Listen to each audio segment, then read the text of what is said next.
రేవంత్ రెడ్డి మెడలు వంచైనా సరే ఈ రోజు కాంగ్రెస్ పార్టీలో జరుగుతున్న అవినీతిని బయటపెట్టడానికి ఆర్జీటీవీ తెలుగు బరాబర్ ప్రయత్నం చేస్తుంది. ఏవైతే రేవంత్ రెడ్డి తాను కొనుక్కున్న మీడియాలు ఇప్పుడు ఒక్కటి కూడా అవ్వలేని పరిస్థితి, నిన్న కూడా అవ్వలేని పరిస్థితి. ఆ మీడియాలని రేవంత్ రెడ్డి యొక్క భజన చేస్తూ ఉన్నది. రేవంత్ రెడ్డిని ప్రతిరోజు నిత్యం పూజిస్తూ ఉన్నది. రేవంత్ రెడ్డి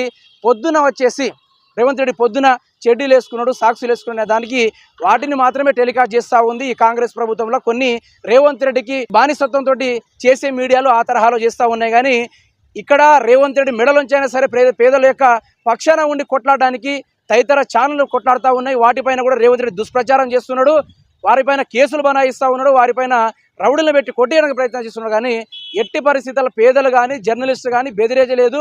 మీ అయ్యా జాగిరిగా తెలంగాణ ఎన్నో సంవత్సరాల నుంచి కొట్లాడి తెచ్చుకున్న తెలంగాణ, 1200 మంది బలిదానాలై కొట్లాడి తెచ్చుకున్న తెలంగాణ ప్రజాపాలన పేరుతోటి ప్రజలను ఇబ్బంది పెడితే మాత్రము మరోసారి ఈ తెలంగాణ గడ్డ మీద